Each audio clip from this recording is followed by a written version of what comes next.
두 명의 나사 우주비행사가 국제우주정거장, 즉 ISS로 8날짜 미션을 위해 발사됐어요. 그런데 대신에 우주에 갇혀버려서 아마 2월까지 있을 수 있게 됐고, 나사가 보잉의 스타라이너에 대한 신뢰를 잃어버린 후에 스페이스X 로켓을 타고 집으로 돌아오게 될 거예요. 이제 일론 머스크가 위기를 훨씬 더 악화시킬 수 있는 무서운 발견을 공개할 준비를 하고 있어요. 그가 아는 게 뭐길래 나사가 우리에게 말하지 않는 걸까요? 같이 알아볼까요? 스페이스X의 부상과 보잉 스타라이너의 몰락. 2024년 8월에 앨런 머스크가 트윗으로 항공기 회사들이 우주를 지배하지 않을 거라고 했어요. 마치 자동차 회사들이 항공산업을 지배하지 않는 것처럼요. 이건 보잉의 가장 큰 실패 속에서 나온 날카로운 비판이었죠. 이 트윗은 나사의 충격적인 발표 직후에 나왔어요.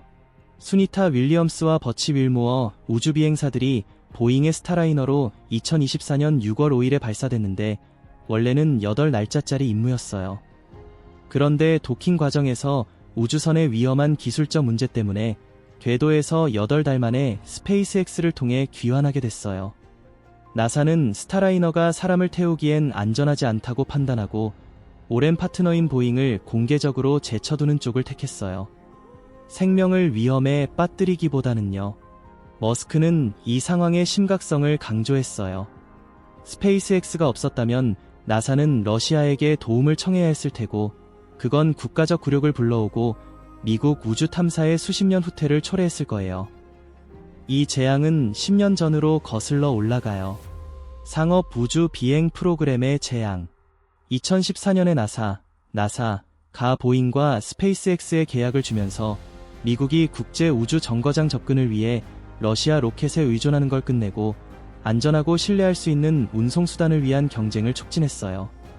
오랜 거대 기업인 보잉은 42억 달러, 즉 약 6조 2천억 원을 받았고, 아직 검증되지 않은 스페이스X는 26억 달러, 즉 약 3조 8천억 원을 받았어요. 자금이 16억 달러, 즉 약 2조 4천억 원 정도 적었는데도 불구하고 스페이스X는 2020년 이후 크루 드래건으로 7번의 완벽한 유인 임무를 성공적으로 수행하면서 비용을 대폭 줄이고 우주 접근을 혁신적으로 바꿔놓았죠. 반면 보잉은 유인 비행을 단 한 번도 완료하지 못했고 예산을 15억 달러, 즉 약 2조 2천억 원 초과 지출해서 총액이 57억 달러, 즉 약 8조 5천억 원이 넘었어요. 게다가 나사가 너무 위험하다고 판단한 우주선을 만들어냈답니다. 이 금액은 많은 나라의 전체 우주 프로그램 비용을 초과하고 국제 우주 정거장의 1,500억 달러, 즉 약 220조 원에 달하는 30년 비용의 거의 4%를 낭비한 거예요. 마음이 아프시죠? 아니면 화가 나시나요? 보잉이 57억 달러, 즉 약 8조 5천억 원을 날려버린 동안 스페이스X는 완벽한 결과를 내놓았어요. 그런데 보잉의 스타라이너 사태가 국제 우주 정거장의 엄청난 중요성을 배경으로 펼쳐지면서 이 강자를 우주계의 웃음거리로 만든 치명적인 결함들은 뭐였을까요? 국제 우주 정거장 이야기예요. 국제 우주 정거장, 줄여서 ISS는 인류가 만든 가장 비싸고 복잡한 구조물인데요. 나사, 로스코스모스, 러스카즈머스, 유럽 우주국, ESA, 일본 우주항공연구개발기구, JSA, 그리고 캐나다 우주국, CSA, 이 함께 힘을 모았어요.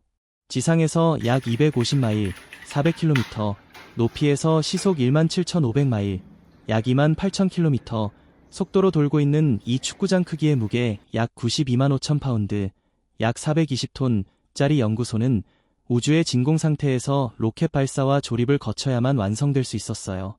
덕분에 무중력 환경에서 인간의 몸이 어떻게 적응하는지 재료과학, 의약품 개발, 그리고 화성 탐사에 필요한 연구들을 할 수 있게 됐죠. 이 모든 게 미래 우주 탐사를 앞당기는데 정말 중요한 역할을 하고 있어요.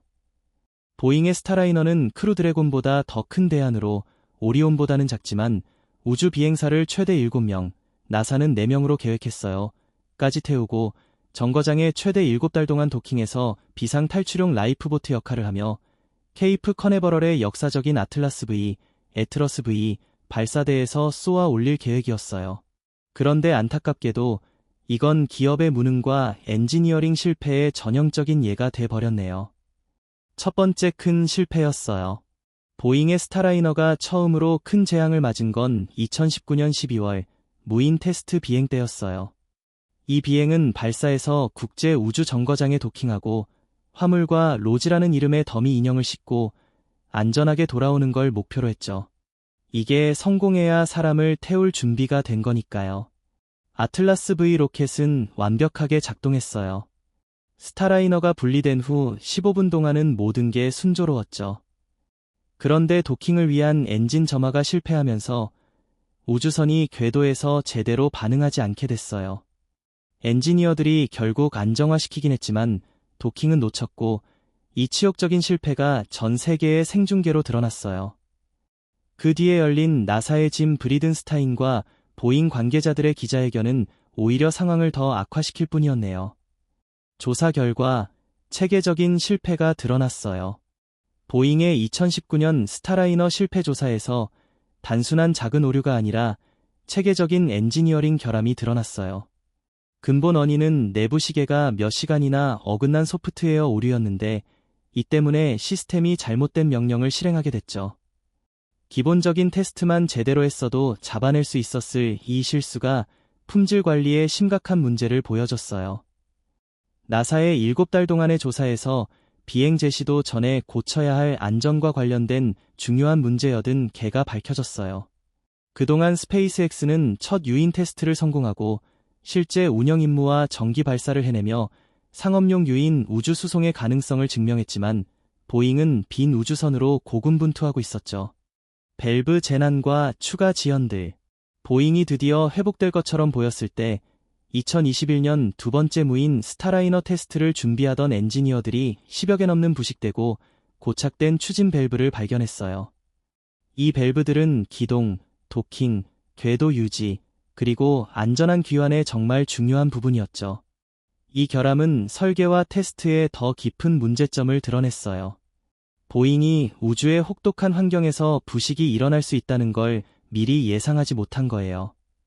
밸브를 재설계하고 다시 만드는데 1년 넘게 걸리고 수억 달러, 그러니까 대략 수천억 원 이상의 추가 비용이 들었어요. 이 때문에 발사가 2021년에서 2022년 5월로 미뤄졌죠. 그동안 스페이스X는 매 6달마다 정확하게 승무원 교대를 해내며 스페이스 셔틀의 신뢰성마저 넘어섰어요. 두 번째 테스트 비행의 성공과 헛된 희망. 2022년 5월에 스타라이너의 두 번째 무인 테스트가 성공했어요.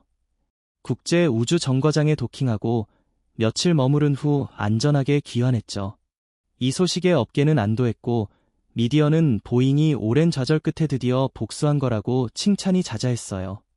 나사는 베테랑 우주인들인 버치 윌모어, 해군 테스트 파일럿 출신으로 걸프전 참전용사이자 우주 유영과 지휘 경험 있는 두 번 임무 우주인 수니타 윌리엄스, 최초의 여성 우주선 테스트 파일럿이자 해군 헬리콥터 베테랑, 그리고 두 번의 정거장 지휘자를 태운 유인 테스트를 계획했어요.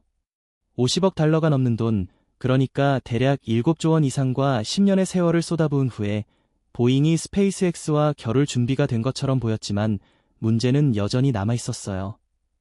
그런데 스타라이너가 영광을 앞둔 것처럼 보였을 때 보잉의 기업 스캔들과 치명적 사고들의 그림자가 크게 드리워져 있었어요.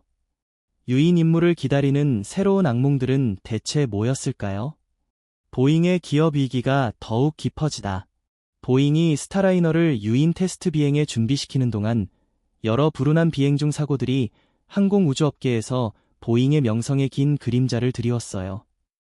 2024년 1월에는 737 맥스 기종이 알래스카 항공편에서 비행 중 16,000피트 고도에서 갑자기 문 부품이 분리되는 사고가 발생해서 승객들이 위험에 처했어요. 그 직후에는 747 화물기가 마이애미에서 이륙 직후 추진력 문제를 일으켜서 긴급 착륙을 해야 했고 3월에는 787 드림라이너가 호주에서 뉴질랜드로 가는 노선에서 갑작스러운 하강을 해서 기내의 강한 움직임으로 약 50명이 부상을 입었어요. 특히 주목할 만한 것은 항공기 안전 문제와 관련된 명예훼손 소송 증언 중이던 내부 고발자 존 바넷이 보잉의 계속되는 어려움 속에서 자신의 차 안에서 당국이 스스로 한 상처로 설명한 채 숨진 채 발견된 일이에요. 발사를 향한 마지막 노력과 커지는 압박. 기업 위기와 감시 속에서 보잉은 스페이스X와 경쟁하고 명성을 회복하기 위해 스타라이너의 유인 테스트가 절실히 필요했어요. 나사와 자체 투자로 50억 달러, 즉 약 7조 4천억 원 이상을 쏟아부었는데 실패는 감당할 수 없었죠. 특히 CEO 데이브 칼훈의 2024년 말 사임이 그의 유산에 그림자를 들이우고 있었으니까요. 2024년 5월, 오랜 준비 끝에 나사가 조심스러운 낙관 속에서 발사를 발표했지만 내부에서는 보잉의 과거 실적을 의심하는 목소리가 있었어요. 첫 번째 시도는 5월 여섯 번째에 윌모어와 윌리엄스 우주비행사가 탑승하고 카운트다운이 정상적으로 진행되다가 이륙 몇 분 전 아틀라스 V 로켓에 결함 있는 산소 릴리프 밸브가 폭발 위험을 일으켜서 발사가 취소됐어요. 팀들이 밤낮 없이 수리해서 5월 21번째로 재일정을 잡았지만 며칠 전에 나사가 스타라이너의 추진 시스템에서 헬륨 누출을 발견하면서 또 한 번 소름 끼치는 차질이 생겼어요. 고신호였던 헬륨 누출. 우주선에서 헬륨이 누출되는 건 정말 심각한 문제예요. 헬륨은 연료와 산화제 탱크를 압력을 주어 추진기들을 작동시키는데 꼭 필요하거든요. 이게 없으면 기동이나 도킹, 그리고 안전한 지구 귀환이 불가능해져요. 스타라이너가 제대로 작동할 수 없었을 거예요. 나사와 보잉 엔지니어들은 몇 주 동안 이 누출 원인을 조사했어요. 28개의 제어 추진기 중 하나에 있는 부품에서 문제가 생긴 걸로 밝혀졌죠. 분석 결과 허용 범위 아니라고 판단해서 발사를 승인했는데 나중에 보니 보잉의 신뢰성을 증명하고 나사의 여러 공급자 프로그램을 유지하려는 압박 속에서 큰 실수였다는 게 드러났어요. 2024년 6월 1일로 재예정된 발사 시도는 이륙 3분 50초 전에 백업 컴퓨터가 동기화되지 않아 안전 문제로 취소됐어요. 이런 반복적인 지연은 보잉과 나사를 당황스럽게 만들었고 언론의 집중 포화와 보잉의 유인 발사 능력에 대한 의심을 키웠어요. 절대 일어나지 말았어야 할 발사. 2024년 6월 5일 여러 번의 지연 끝에 스타라이너가 아틀라스 V 로켓에 실려 성공적으로 발사됐어요. 베테랑 우주인 버치 윌모어와 수니타 윌리엄스가 탑승했는데 그들은 자신들이 나사 역사상 가장 위험한 임무 중 하나에 직면할 줄 몰랐어요. 상승 과정은 완벽해 보였어요. 로켓은 이상 없었고 분리도 깔끔했으며 모든 시스템이 정상이었죠. 하지만 몇 시간 후 무시했던 헬륨 누출이 급격히 악화됐고 이어서 4개의 추가 추진 누출이 발생하면서 추진기 압력이 불안정해졌어요. 스타라이너가 국제 우주 정거장에 가까워지자 중요한 도킹 기동 중 여러 추진기가 고장나서 우주선이 예측 불가능하게 요동쳤어요. 우주인들이 직접 개입해서 정거장과 탑승자 모두를 위협하는 충돌을 막았어요. 도킹 재난과 커지는 공포. 원래 몇 시간이면 끝날 도킹 절차가 손에 땀을 쥐는 긴장감 속으로 길어졌어요. 임무 통제관들은 패닉 직전이었죠. 여러 추진기 고장과 헬륨 누출이 계속 악화되면서 스타라이너가 안전하게 도킹할 수 있을지 심각한 의문이 들었어요. 윌모어와 윌리엄스는 테스트 파일럿과 우주인으로서 수십 년의 경험을 바탕으로 고장난 시스템에도 불구하고 직접 우주선을 조종해서 도킹에 성공했어요.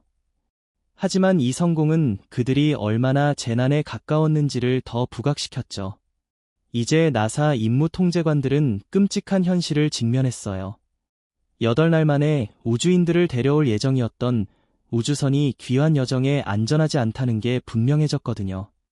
도킹을 거의 방해했던 그 추진기 고장과 헬륨 누출은 탈궤도와 재진입 단계에서 훨씬 더 위험할 테니까요. 우주인들의 계획된 8날 임무는 즉시 연장됐어요. 나사와 보잉 엔지니어들이 무슨 문제가 생겼는지 파악하고 고칠 수 있는지 급히 조사에 나섰죠. 며칠이 몇 주로, 몇 주가 몇 달로 바뀌면서 스타라이너가 사람을 태우고 운행하기에 안전하지 않다는 게 점점 분명해졌어요. 뒤에서는 나사와 보잉 사이에 우주선 상태에 대한 뜨거운 논쟁이 벌어지고 있었어요. 보잉 쪽은 스타라이너가 안전하다고 계속 주장하며 우주인들을 성공적으로 데려올 수 있다고 했죠. 하지만 나사 엔지니어들은 훨씬 덜 확신했어요. 여러 시스템 고장과 추진기 문제의 예측 불가능성을 지적하면서요. 나사의 전례 없는 결정과 보잉의 치욕. 몇 주가 지나도 보잉이 스타라이너에 계속되는 문제를 해결하지 못하자 나사는 결국 힘든 현실을 마주해야 했어요. 이 우주선은 심각한 안전 문제를 일으키고 있었고, 최악의 경우 2003년 컬럼비아 이후 처음으로 승무원을 잃을 수도 있는 상황이었죠. 엔지니어들 사이에서도 의견이 갈렸어요. 어떤 사람들은 보잉이 제안한 해결책을 지지했지만, 다른 사람들은 그 위험을 도저히 받아들일 수 없다고 봤습니다. 결국 빌 넬슨 관리자를 정말 난감한 위치에 몰아넣었죠. 스타라이너를 그대로 진행하면 민간 우주 프로그램을 밀어주는 셈이지만 불확실한 판단에 의존해야 하고, 반대로 바꾸면 보잉에게 큰 충격을 주고 수십 년간 들인 엄청난 투자가 물거품이 되는 걸 인정하는 일이었어요. 거의 2달 동안 꼼꼼히 검토한 끝에 나사는 역사적인 결정을 내렸습니다. 밀모어와 윌리엄스 두 사람을 스페이스X 크루 드래건으로 귀환시키기로 한 거예요.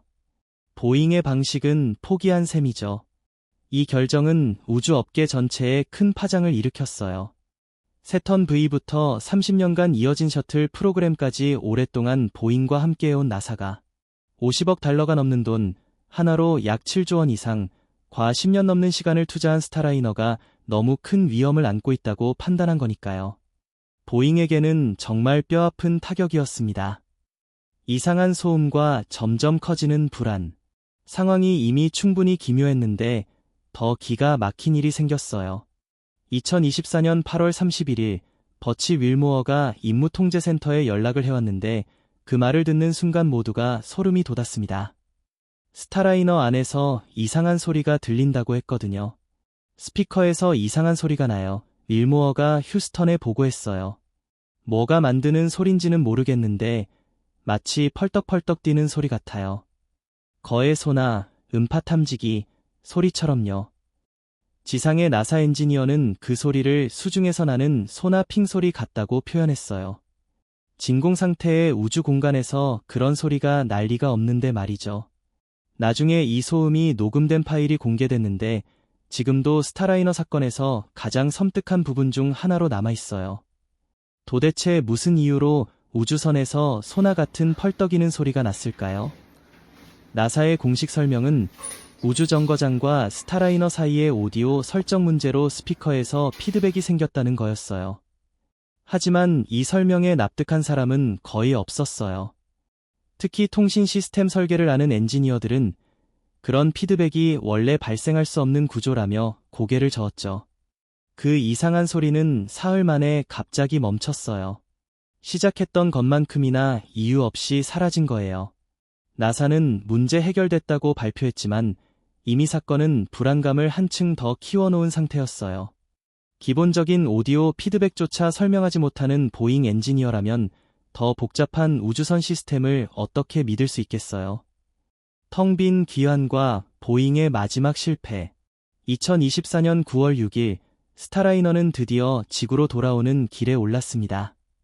그런데 승무원 없이 혼자였어요. 원래는 보잉이 우주비행사를 안전하게 실어 나를 수 있다는 걸 보여주려고 만든 우주선이었는데 결국 비싼 우주 쓰레기처럼 혼자 귀환한 셈이 됐죠. 완전한 실패였습니다. 심지어 이 무인 귀환마저 순조롭지 않았어요. 궤도 이탈 연소, 대기권 재진입을 위해 속도를 줄이는 중요한 동작 중에 또 추진기 문제가 생겼거든요.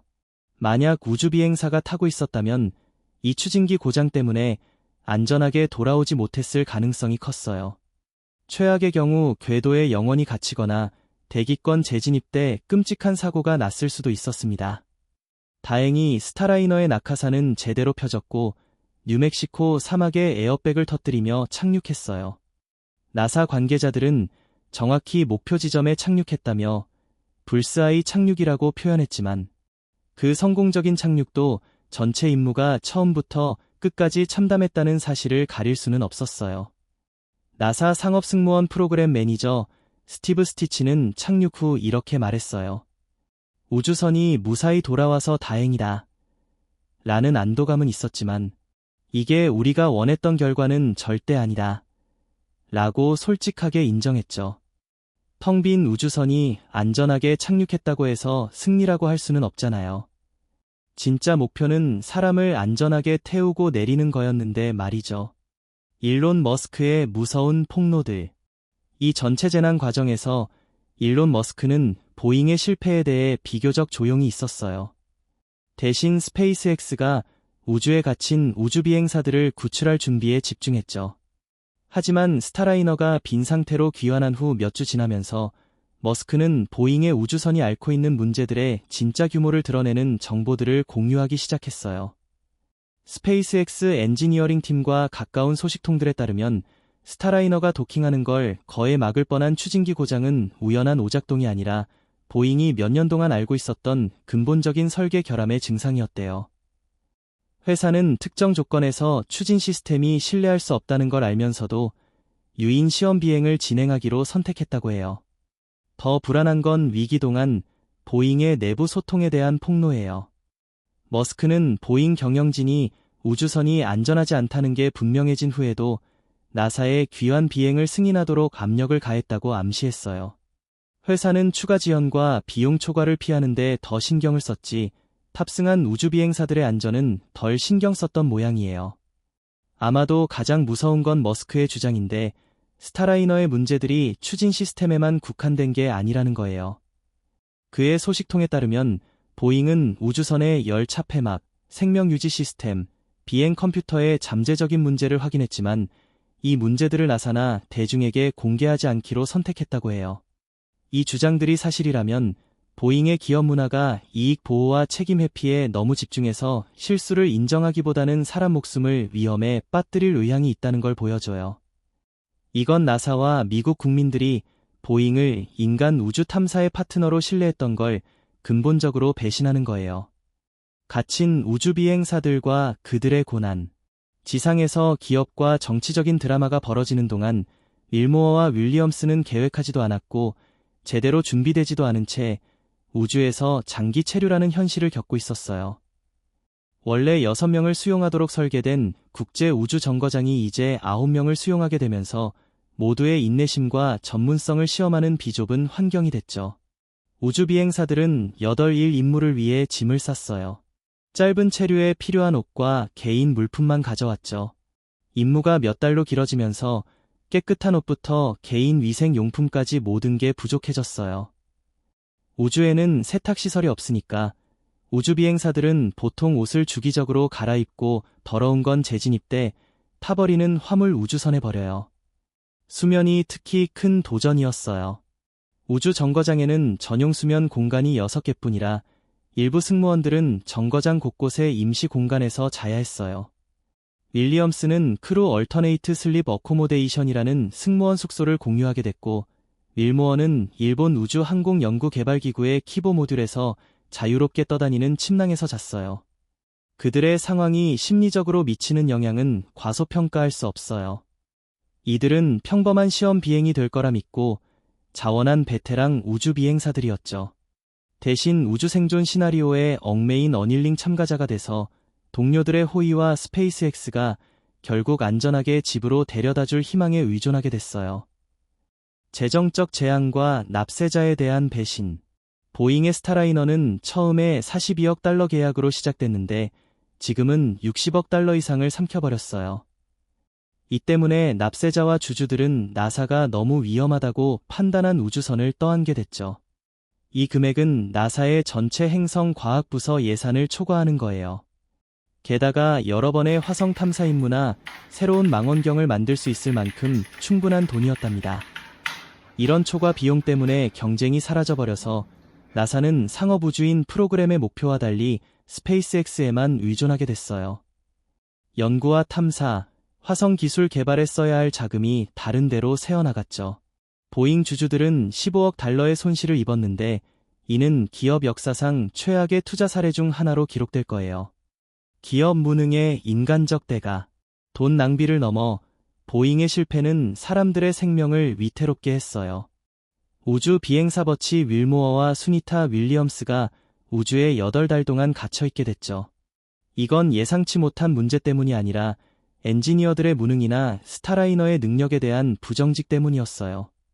그들은 원래 여들의 임무로 계획됐는데 좁은 공간에서 심리적 스트레스를 견디며 훨씬 더 오래 머물러야 했어요. 가족들도 보잉의 변명과 나사의 수습 속에서 트라우마를 겪고 있죠.